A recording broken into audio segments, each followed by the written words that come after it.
An 11-year-old girl and her mother went desert camping alone and never came back. However, everything changes when her son discovers their deserted truck, which unravels the tragic reality surrounding their disappearance. As Elijah Mercer limped over the cratered, desolate Presidio County desert, the relentless Texas sun besieged his back. His cap offered little relief from the scorching heat, and sweat trickled down his spine. With every stride, the metal detector he held became heavier. Nevertheless, he remained resolute. Trent Wilson trailed after, pausing to wipe his forehead and check his compass every so often. "Eli, are you certain we aren't going in circles?" Trent shouted, his voice distorted by the scorching desert wind. Eli paused, looking back at his pal, and exclaimed, "We've been at this for hours." As Trent adjusted the straps of his bag, he shrugged and said, "Thanks for coming with me, man. I know you'd rather be anywhere else. Listen, I'll give you my Jeep and all your gear if you go on a date with Jenny, but I still think my sister's getting the better deal." Eli's expression changed from worried to slightly smiling as he looked out at the expansive Big Bend region. With a bitter laugh, Eli whispered, "It was exactly 11 years ago today. Mom took Celine camping, and I stayed with grandparents because I thought camping was boring." The distant Chinati Mountains stood as silent sentinels, observing their progress. "I was too cool for the desert when I was 15 years old," Eli said. Trent nodded, having heard this story several times over their friendship, but he nevertheless allowed Eli to finish speaking. On occasion, Trent felt his companion should repeat the sentences out loud in order to jog their recollections.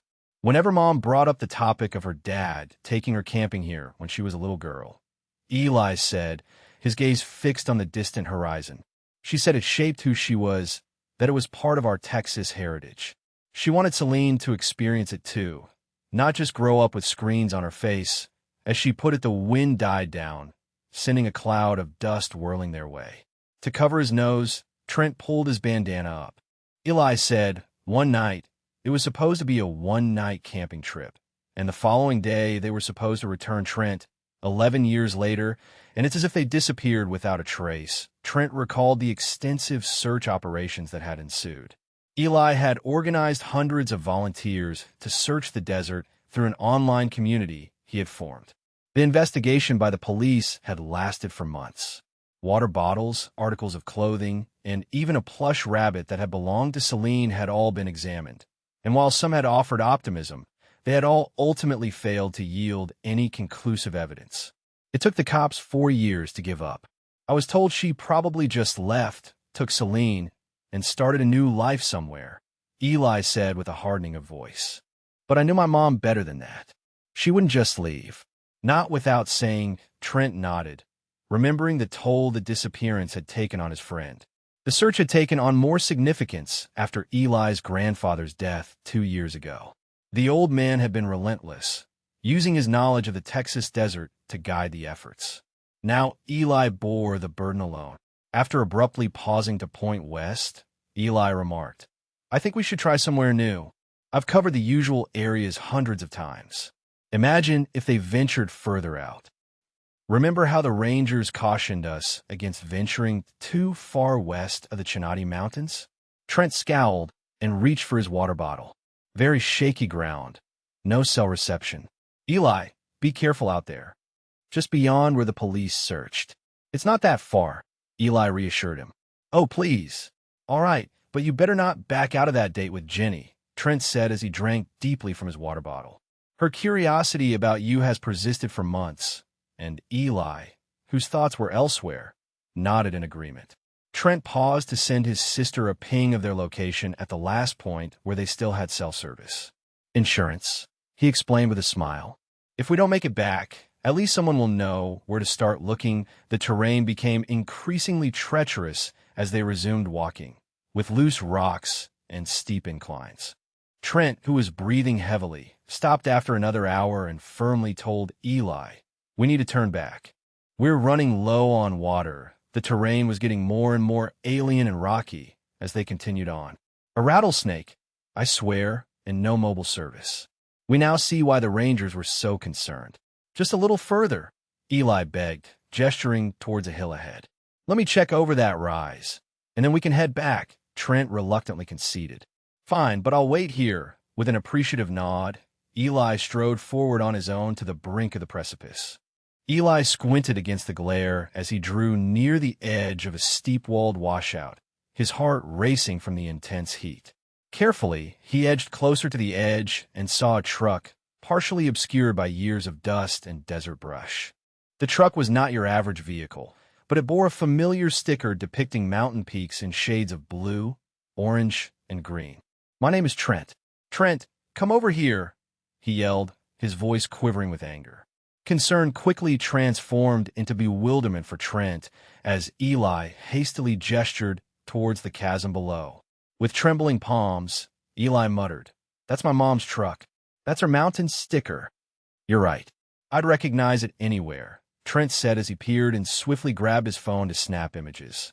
"There's no mistaking that vehicle down there." "We need to get closer," Eli said, his eyes scanning the ground for a possible descent. "Something could be there." "Not at all," Trent firmly stated while gripping his arm. "We are unprepared, and the walls are excessively steep. We must return to the scene of the crime and notify the authorities. However, without complexities. Eli, this is it. Don't put your life on the line when we're so close. Let the experts handle it." Eli nodded grudgingly, staring down at the truck below. Trent marked their precise location on his offline map, and then Eli turned to follow his friend back the way they came. His heart raced with a mix of fear and hope as they sped back to civilization, the drive feeling endless. Trent's beloved Jeep kicked up dust clouds as they raced along the rough desert roads. As soon as they reached cell service, Eli's phone lit up with notifications, but he ignored them all and dialed a number he knew by heart. "Detective, it's Elijah Mercer," Eli said, his words falling out of his mouth as he spoke on the third ring. "We found my mom's truck." Detective Sawyer's voice was rough. "Eli, are you certain it's her vehicle?" The question came after a brief pause. "It's in a ravine west of the Chinati Mountains. Feeling good. It features a sticker of her mountain on the side. We can send them to you right now." Trent nodded and held up his phone as he looked at the images he had taken. "Send them through," Detective Russ Sawyer said, his voice growing more formal as he expressed his growing interest in the case. "May I ask you where you found it? When are you available to go out there?" Eli said, interrupting Trent's concentration on the road. "I'll send you the coordinates." Eli ended the call and went to Trent, who slapped the dashboard of his Jeep gently. "We're meeting him in Alpine," Sawyer directed. "Meet me at the county sheriff's office in Alpine. We'll talk there." Trent seems relieved that we made it back safely. Those dusty roads were my biggest concern. Upon reaching the sheriff's office parking lot, Trent eagerly examined his vehicle, running his hands over its dusty exterior. "No damage," he exclaimed, planting a dramatic kiss on the hood. "Everything is in perfect order." Eli couldn't help but grin at his friend's antics, even though he rolled his eyes. Inside the station, they discovered Detective Sawyer diligently reviewing the photos they had sent. "I have the search and rescue team ready," Sawyer informed them, his weathered face serious beneath his salt and pepper hair. "If this is indeed Jessica's truck, we must act quickly. It is her truck," Eli adamantly proclaimed. "I would stake my life on it." "The place you've indicated is quite distant, but if we set out now, we should be able to reach there before sunset," Sawyer said, nodding to a map that lay across his desk. Detective Sawyer redirected the group toward the scene of the accident by saying, "We've been coordinating with the park rangers. They know the terrain better than anyone." Within an hour, a convoy was assembled. Police vehicles, a search and rescue team, and a heavy-duty tow truck equipped for difficult extractions. Eli and Trent were escorted by Sawyer as they rode in the back of the convoy.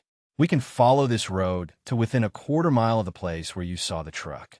As soon as they arrived, there was a flurry of activity. Rescue workers were already busy setting up equipment to safely reach the ravine. A helicopter swooped overhead, its rotors spewing dust as it evaluated the situation. "They'll use the helicopter to stabilize the extraction," Sawyer explained, gesturing toward the unloading of heavy cables. "Then the crane will do the actual lifting." Eli watched in nervous silence as the recovery crew worked. Time seemed to fly by as the specialists lowered themselves to secure the vehicle and the helicopter lowered itself into position.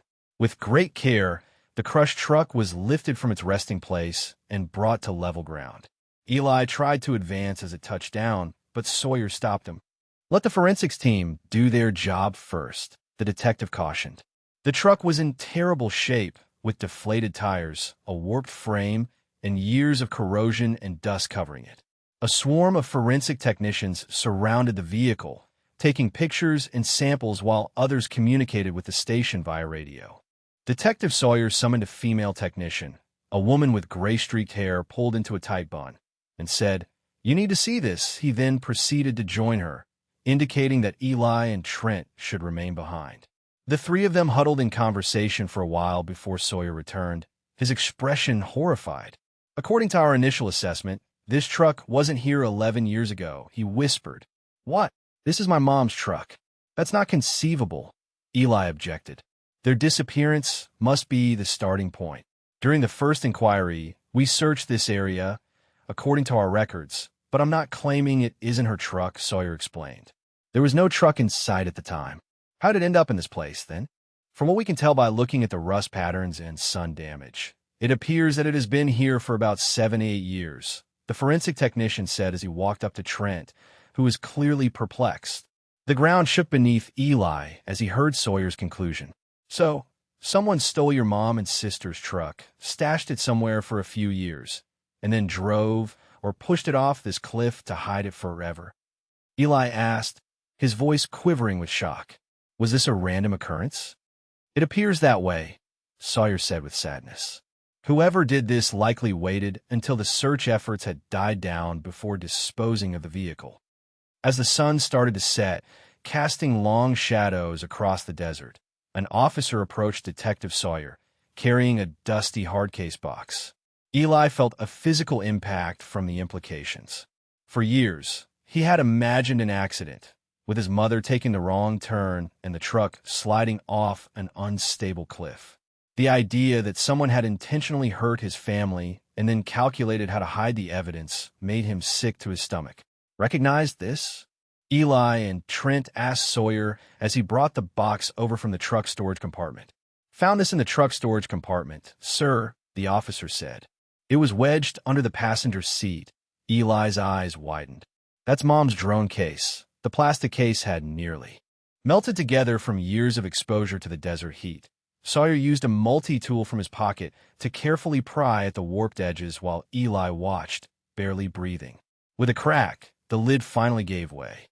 "It's empty," Eli said, disappointment crashing through him as he stared at the molded foam interior designed to hold a drone and controller. "They took it." "Makes sense," Sawyer mused. "A drone would have been valuable even back then." Trent, who had been examining the case closely, suddenly pointed to a tiny gap between the foam and the plastic shell. "Wait, there's something here." He carefully slid his finger into the crevice and extracted a small plastic clip containing a micro SD memory card. "Good eyes, son," Sawyer said, taking the card. "Let's see what's on this." They moved to a temporary command tent that had been set up where a laptop sat on a folding table. Sawyer inserted the card into a reader, but nothing happened. "Damn it," Eli asked, his voice tight with anxiety. "Maybe?" Sawyer muttered, removing the card and examining it. "The connectors are corroded." Trent took the card, carefully cleaning the metal contacts with the edge of his t-shirt before handing it back. "Try it now." Sawyer reinserted the card, and this time a folder appeared on the screen. Inside were dozens of video files with dates corresponding to the camping trip 11 years ago. "It worked," Eli breathed, moving closer to the screen. The first video showed Jessica Mercer sitting on the ladder of the truck, smiling into the camera. Her blonde hair was pulled back in a ponytail, her face glowing with the joy of being outdoors. Beside her sat a small blonde girl in a yellow dress, Celine, only 4 years old, giggling as she waved at the drone. "Mom," Eli whispered, his voice cracking. And Celine, they watched several videos showing the campsite, the tent mounted on top of the truck, mother and daughter exploring the nearby terrain. The final video began normally, but then the drone ascended higher, capturing sweeping panoramic views of the surrounding desert. "This is important," Sawyer said, pausing the video on the panoramic shot. "Based on these landmarks, we can confirm they were still in the designated camping area when this footage was recorded, not at all in the vicinity where the truck was discovered. So someone definitely moved the vehicle," Trent concluded. "Yes," Sawyer grimaced in agreement. "This is now officially a crime investigation, not just a missing persons case." Eli retrieved a USB drive from his pocket and said, "Can I get a copy of the videos?" Sawyer nodded, and a technician transferred the files while the forensic team continued their methodical examination of the truck in the background. A tow truck had arrived to transport the vehicle back to town for more detailed analysis. As sunset approached, Eli noticed a news van pulling up to the perimeter established by the police. "Is that necessary?" "This was a high-profile case," Sawyer continued. "The community invested a lot in the search effort. They deserve to know we found something significant." He then gestured toward the reporters setting up their equipment. "We must also declare that we are restarting the case with new evidence," the detective said as he escorted Eli toward the news crew. Eli hadn't given any thought to the fact that his sister, Celine, would appear drastically different now, her age being 15, not the 4-year-old mentioned in the reports of the missing person. How could he possibly recognize his sister after all this time had passed? As the news crew swiftly assembled their equipment, a reporter stood before the camera with the recovered truck visible in the background. "We're living a breaking development in the 11-year-old disappearance of Jessica and Celine Mercer," the reporter began. "Today, their truck was discovered in a remote ravine west of the Chinati Mountains." Eli watched numbly as Trent was interviewed first, explaining how they discovered the vehicle. "We were just exploring, and Eli insisted on checking one more ridge," Trent recounted. "If he hadn't been so persistent, we never would have found it." After that, Eli was interviewed. The reporter said, "What is the significance of this discovery to you now, after all these years?" with a compassionate facial expression. "If you're out there viewing this in any way, I never stopped looking," Eli said while staring intently into the camera. "Mom, Celine, I did swallow hard." "Definitely not. We will locate you." As the news crew dispersed, Detective Sawyer approached Eli and Trent and said, "We should head back to Alpine.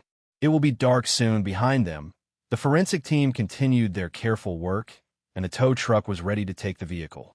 Eli looked down at his mother's truck, the last physical object he had found that belonged to her in 11 years, before getting into Detective Sawyer's car and driving back to town. Detective Sawyer dropped them off at the station, the building's windows already lit up in the gathering dusk, as the desert sunset painted the sky brilliant oranges and purples. As they got out of the vehicle, Sawyer informed them that, given what we found, we're treating this as a potential crime scene, and they set out to investigate tomorrow. The detective sighed as he recognized the resolve in the young man's eyes and told Sawyer, "You can wait at the base camp, but if we find anything significant, you stay put until we've secured the area." "Deal," Eli quickly countered. "I've been searching that desert for 11 years. I know it better than most of your officers." Sawyer frowned and said, "That's not advisable. We'll be covering rough terrain, and there's still plenty of danger out there." Eli continued, "I'm coming with you." A wave of relief washed over Eli as he nodded. "Deal." Sawyer then turned to Trent and said, "You don't have to join us tomorrow. This isn't your fight." Trent glanced at Eli briefly before returning his attention to the detective, who had warned him that Trent needed to be watched because he had a tendency to wander off when he got. An idea came to him, and he said, "I'll see you both at 6 a.m. "Sharp," Sawyer said with an air of deference. "Rest up." Trent tapped Eli on the shoulder and said, "Let's get you home." The detective then drove away, saying, "Tomorrow will be a long day." They got into Trent's Jeep and drove through the peaceful streets of Alpine, a small Texas town that was already abuzz with news of the discovery. At a red light, Eli noticed the diner's TV playing their earlier interview. Looking out the windows of shops and cafes, he could see people huddled around screens, watching the news. "Looks like the whole town knows," Trent said, gesturing toward a convenience store where shoppers were glued to their screens. "Good," Eli whispered. "Maybe someone will remember something they didn't think was important before." Trent arrived at Eli's little abode, where the porch light was already turned on, a tradition that Eli had carried on from his grandfather's death, to ensure that his mother and sister could find their way home. And Trent asked, "Are you sure you don't want me to stay? I need some time to process everything, but thanks, man, for everything." Eli shook his head in response to Trent's worry about abandoning his friend after a particularly trying day. Trent responded with a subtle smile and said, "Don't mention it. But remember, you still owe Jenny that date."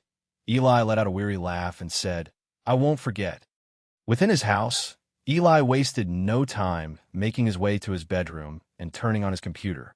He inserted his personal USB drive, which contained the drone footage that the detective had given him, and started going through each video in a methodical fashion. There were dozens of them, and he was determined to catch any detail that might have been overlooked. The coffee maker in the kitchen was used frequently throughout the night, but Eli still refused to stop. He watched each clip multiple times, focusing on different elements: the terrain in the background, his mother's expressions, and the equipment visible in their campsite. It was after midnight when he noticed something in one of the aerial shots. His mother had taken the drone as far as it could go, filming the faraway landscape. Eli stopped the video and focused on a section of the horizon where a sharp ridgeline could be seen.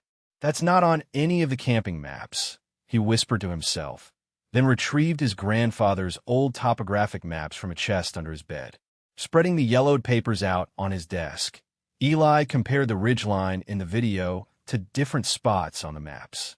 After nearly an hour of cross-referencing, he finally found it: a marked-off area labeled Private Military Testing Zone, inactive, which bordered the Chinati Mountains. "How could this be?"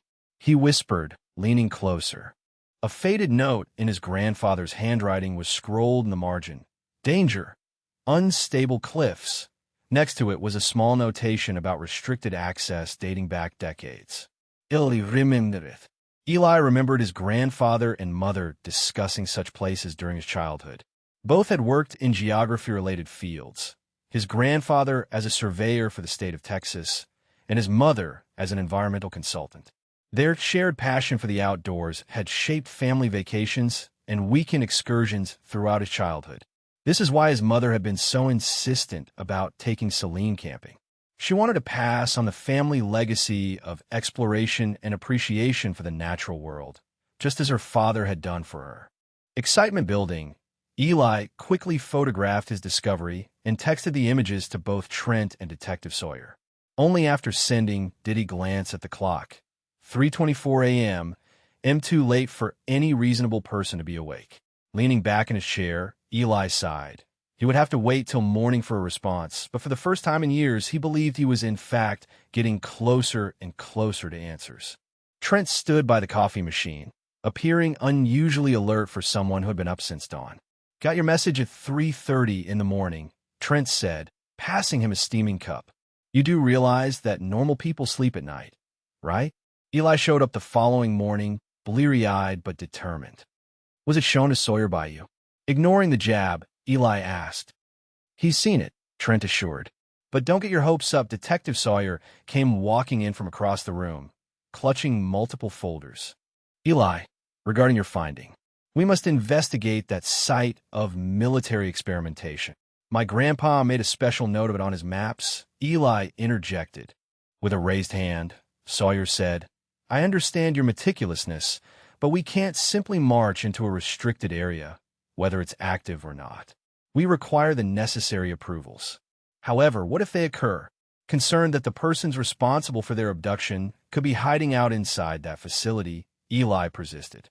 For decades, nobody has set foot in this location. We reviewed our records following your text," Sawyer stated carefully. "For a long time, the few roads that go to the area were covered in vegetation. There's no way your family could have been sent there because it's off-limits according to the law." Eli began to object, but Sawyer insisted. "We're continuing with the original plan today. A comprehensive search of the area where the truck was found. We will think about extending our perimeter if that doesn't work." Eli grudgingly nodded, sensing the detective's tone of determination. "All right.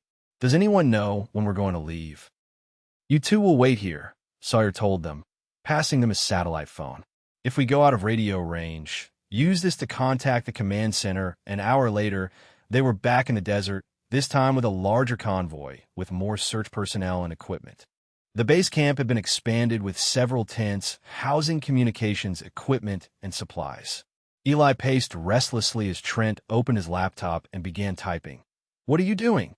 Two officers stayed behind to maintain communications and organize the search efforts, while Eli and Trent nestled into the shade of the main tent while the search teams spread throughout the rugged terrain.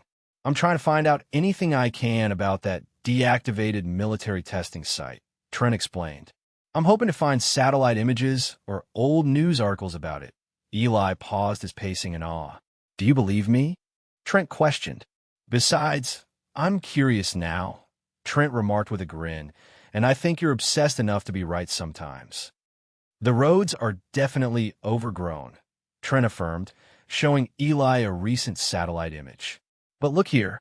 We searched the internet for information about this facility for the next hour, but all we could find was scattered references to its existence and no details about its purpose or current status. An alternate course of action may be available. Something has been driving past there lately, though it's faint." One of the younger cops, who had been paying close attention, came over to their table and offered to accompany them if they were interested. "Could you be interested in going to see it?" he said. "Is that so? I heard what Detective Sawyer said this morning when you brought it up, but I agree with you." Eli inquired, shocked. The cop nodded. "It is our responsibility to be informed if somebody has been utilizing those outdated facilities." Trent cautioned that Sawyer would be for our heads if we didn't do a brief reconnaissance, while the officer urged staying in the Jeep and keeping a safe distance. "We shall promptly report back in the event that we observe anything amiss. We won't document this." While Trent was still on the fence, Eli sprang up and said, "Let's go." And I won't be responsible if anything happens, but we'll have the satellite phone with us." The three of them got into Trent's vehicle and headed toward the old military facilities coordinates after informing the surviving officer that they were going to do a survey of the nearby region. "I'm Ryan, just so you know. I've been keeping tabs on your family's case ever since I joined the force," the young cop said as they drove. "It's somewhat well known in this area." Trent slowed the Jeep after about 40 minutes of driving through increasingly remote terrain, following barely visible tracks that wound between rocky outcroppings. "The main access road should be just ahead," he said, consulting his GPS, "but it doesn't look like anyone's been through there in years." This was followed by the driver's commentary. As Ryan gestured to their right, he said, "Hold on. What's that?" A slight detour veered off the main road and headed towards a group of small hills. In contrast to the overgrown road, this detour revealed evidence of recent use: flattened vegetation and tire tracks in the sandy soil. With growing excitement, Eli said, "Someone has definitely been here." Trent cautiously turned onto the detour, the Jeep bouncing over the uneven ground. Just as they reached the top of a small rise, Ryan abruptly signaled for them to stop. Whispering, "Cut the engine." Trent obeyed, and a heavy silence enveloped them. Out in the distance, obscured by the heat haze, stood a cluster of dilapidated buildings, the remnants of the military testing facility. Ryan retrieved a pair of binoculars from his belt and peered through them. Scanning the area revealed few features: some abandoned tents and storage containers. It appeared as though no one was currently occupying the site. He then handed Eli the binoculars, and Eli inspected the deserted scene with much interest, noting the building's deterioration, broken windows, and half-collapsed roofs. With a hint of regret in his voice, Eli confessed, "It doesn't appear like anyone has been there in years." Ryan concurred and suggested that they return to inform Sawyer about the situation. Although Eli reluctantly agreed, he felt compelled to inform Trent that others have been using this trail, even if it's insignificant. Trent turned the Jeep around, taking one final look at the deserted facility, and the hope he had earlier began to fade. Even though the search teams had come up empty-handed and Detective Sawyer wasn't due back for a few more hours, Eli's agitation at the base camp continued to grow throughout the day. Eli stood up suddenly and announced, "I can't sit here. I want to see the ravine where we found the truck again." "The place for recovery? Are you saying that the forensic team has another base tent set up there?" said one of the officers. "It's inside the secure zone. Is it possible to drive there? Should be fine, Elle inquired, and the officer gave a confident nod. Keep to the designated routes and report back when you reach your destination. As Trent withdrew his keys from his pocket, he heaved a sigh and said, "Let me guess. Are we leaving?" "We're definitely going," Eli affirmed. "We need to locate a gas station first," Trent said as he scowled at the fuel gauge as they got into the Jeep. "It would be disastrous if I were to run out of resources here." Trent got out of the car and went to the nearest gas station, a solitary outpost on the desert edge. "I'll go pay," he said, walking toward the little convenience store. Eli stayed by the Jeep, stretching his legs and staring across the desolate landscape.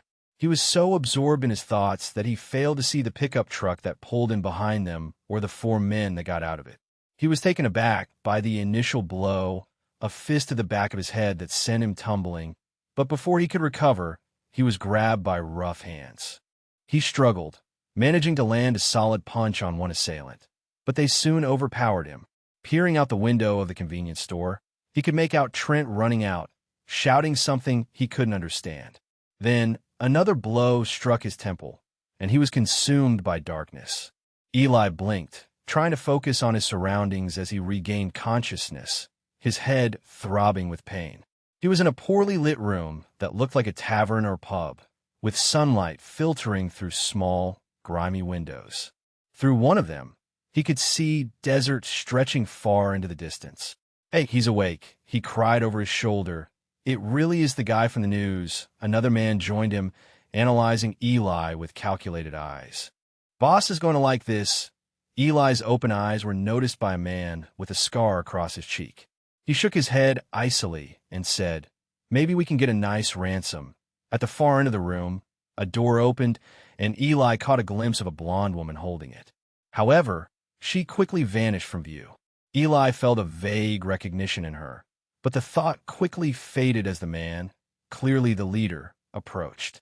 "What the hell did you idiots do?" he asked. "You were supposed to check the perimeter, not abduct someone." The leader screamed, looking at the other soldiers. "Boss, this is the person from the news, the one looking for that lost vehicle," the scar man said, gesturing at Eli. The commander swore loudly. "You absolute morons! He's been brought here by you. The cops will be looking high and low for him now, too."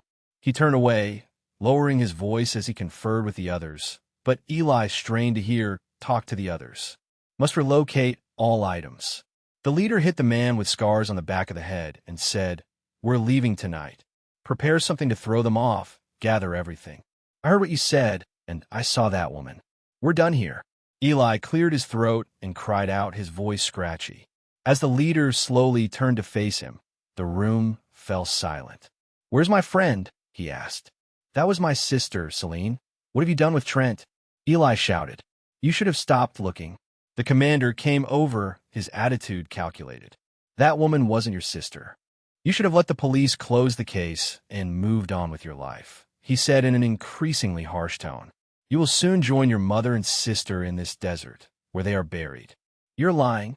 She was familiar to me," Eli declared confidently. "She resembles my sister so closely. Perhaps we can come to an arrangement. In exchange for you telling the police to end their investigation, I could release your sister and your friend." "What have you done to my sister?" the leader asked after a lengthy period of observation. "Perhaps we can meet halfway. I want to know who you are, leader. You're just some simple poachers trying to make it in this tough land." Eli asked. The leader shrugged. "Alone in the desert, we beheld a mother and her young child accompanied by pricey apparatus. But your mother fought back. It should have been a simple robbery," he said with a gloomy expression. "Zwei meiner Männer wurden von einem Bruder bedroht." She stubbornly refused to participate, so we had to restrain her. What a pain she was. We were left with no other option, so we took it upon ourselves to raise the girl, give her a new name, and teach her to work. Eli murmured, "You killed her." The leader continued, seemingly unfazed by Eli's outrage, that the kid was too young to comprehend what had happened and that no one had claimed her. Eli clenched his teeth as he remarked, "She's 15, the leader responded, "and quite useful. She had questions when she was younger, but she doesn't remember her real life anymore." Meanwhile, the girl helped with their operations. This is her complete ignorance, he said, drawing up to Eli. Consider my proposition. Your friend and sister are free to roam. You win it all when you order the cops to back off. I'll give you some time to consider. With that, he turned and left the room, motioning for his men to follow. The door closed behind them, and Eli heard the a distinct click of a lock. Left alone, Eli surveyed his surroundings, seeking anything that might help him escape. The bar was cluttered with various items: bottles, glasses, old photos, and trinkets lining the shelves. His gaze stopped on a familiar object, a drone controller, and the drone itself sitting on a high shelf behind the bar. His mother's drone. The sight of it sent a wave of grief through him. These men had killed his mother, stolen his sister's childhood, and now thought they could simply bargain their way out of justice. As he looked around more carefully, another object caught his attention, a framed photograph hanging on the wall. It showed the inactive military training ground from a different angle than he'd seen before, with several men standing beside trucks loaded with crates. Eli's mind raced. These weren't just random poachers or robbers. They were organized, using the abandoned facility for something illegal. Hours passed in tense silence. Through the window, Eli watched as the sun began to sink toward the horizon. The sounds of movement outside the room had quieted, but occasionally he heard voices or footsteps passing nearby. The door suddenly opened, startling him. The blonde woman he'd glimpsed earlier entered cautiously, closing the door behind her. In the better light, Eli could see her clearly now, tall and slender, with features that eerily mimicked his mother's, but her eyes were weary, hardened by years of a life he couldn't imagine. "Celine," he whispered. She approached slowly, studying him. "No, I'm Laura," she said quietly, "though sometimes I dream people calling me that. Celine, do you remember me?" "I'm your brother, Elijah," she said, her voice filled with concern. "Was I really kidnapped?" she said, her gaze fixed on Eli as he inquired, his heart racing. "They claim to have located me in the middle of the desert. You seem like relatives, but how can I tell?" Eli paused for a moment, then answered without hesitation. When you were 4 years old, you were stolen. Here you are, 15 years old." She slowly nodded and then pointed to the drone on the shelf, saying, "That belonged to our mother. Sure, it's just some random stuff they dug up in the desert. Our mom actually owned it." Eli enthusiastically verified. "Dad gave it to her for her birthday the year before you went camping." "I want to believe you," she finally said. "I don't remember much from before, but sometimes I dream about a woman with blonde hair who called me Celine." She touched her own hair unconsciously, which brought a wave of relief to Eli. "We need to get out of here, both of us and my friend Trent." "Eli, I want to believe you. Can you tell me where they have him locked up?" she said. "In the shed behind the bar. But hear me out. No one from this group has ever harmed me. The boss shielded me from the other workers.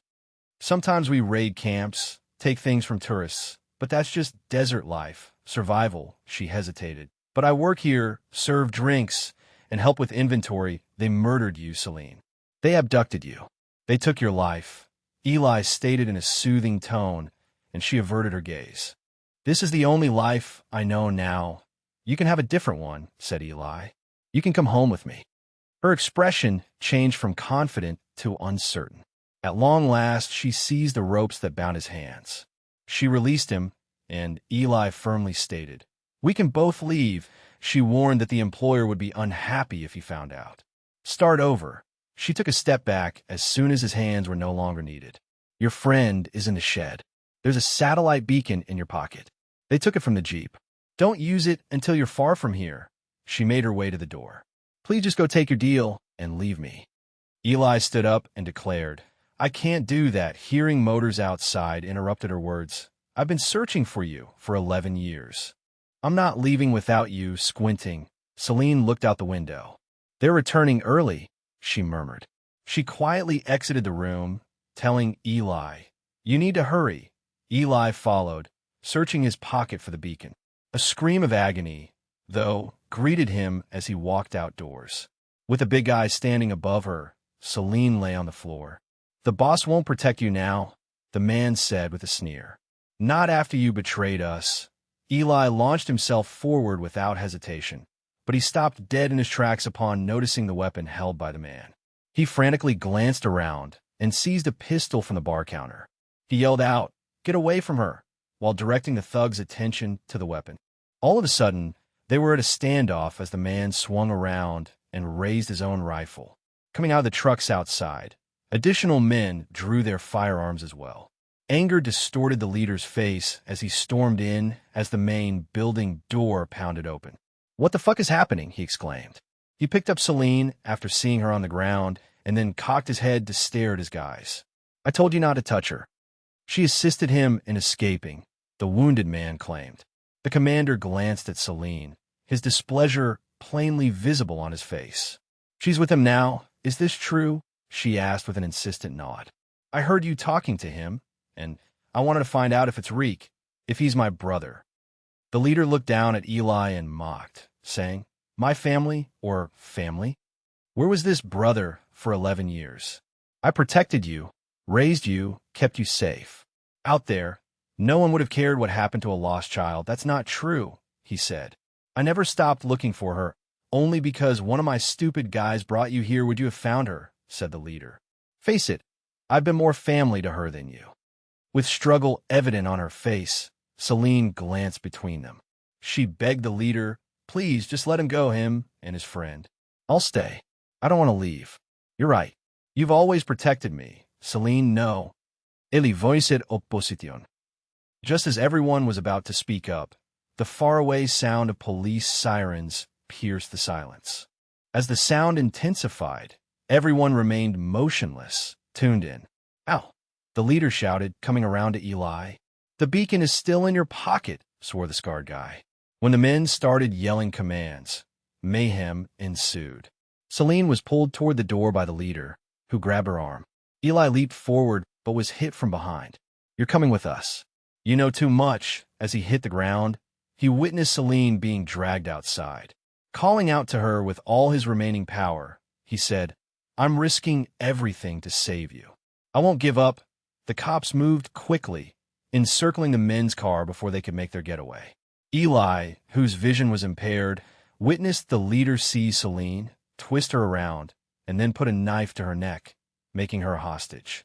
After reinforcing his strength, Eli stood up and confidently made his way to the entrance, directing the weapon toward the man who was holding Celine. "You mentioned that you shielded her," Eli remarked. As Celine came to terms with the reality, she broke down in tears. "But you're as unstable as those desert cliffs," looking strong until the first sign of pressure. Then letting go, she retrieved a folded knife from her pocket, opened it, and stabbed the man in the side. Anarchy broke out. When police and gang members began exchanging gunfire, it echoed across the area. As shots smashed bottles and split the wood overhead, Eli pulled Celine inside and sheltered her behind the bar, protecting her with his body. Officers searched the room for firearms and apprehended any remaining gang members as soon as the firing subsided. With a gunshot wound to the shoulder and Celine's knife still stuck in his side, the commander lay injured near the door, blood pooling beneath him. With his sister by his side, Eli stepped out from behind the bar. He went outside and found Trent, who appeared bruised but alive, seated in a police vehicle. Upon seeing them, Trent flashed a smile and raised an object resembling a coin. Upon reaching him, he said, "So, track her. Jenny gave it to me. She said she was sick of me getting lost in the desert." Eli exclaimed, "Your sister is a genius," as a wave of relief swept over him. After saying, "I told you she was cool," Trent looked across at Celine, asking, "Is this?" Eli gave a subtle nod.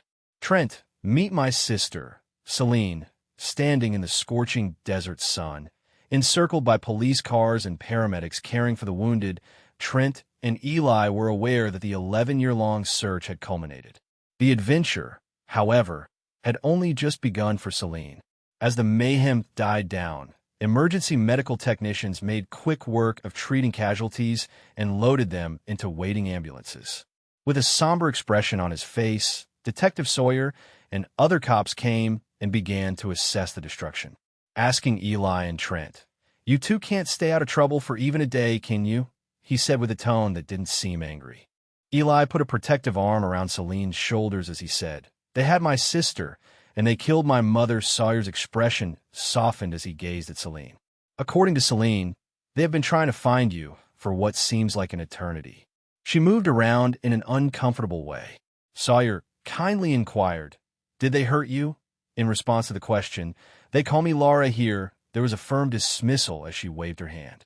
"I worked at the bar and helped out with various things." Sawyer wanted to know what those things were, so I explained that it was the boss. She looked away, her face betraying her internal turmoil. She observed from a distance as the gang boss was lowered onto an ambulance gurney, his hands bound to the apparatus and his shoulder bandaged. Eli whispered, "I know this is hard. These people were like family to you, but they took you from your real family." Sawyer knelt down to meet her eyes. "Celine," he muttered. He pointed to the sights surrounding them and said, "Celine, I understand you grew up with these men.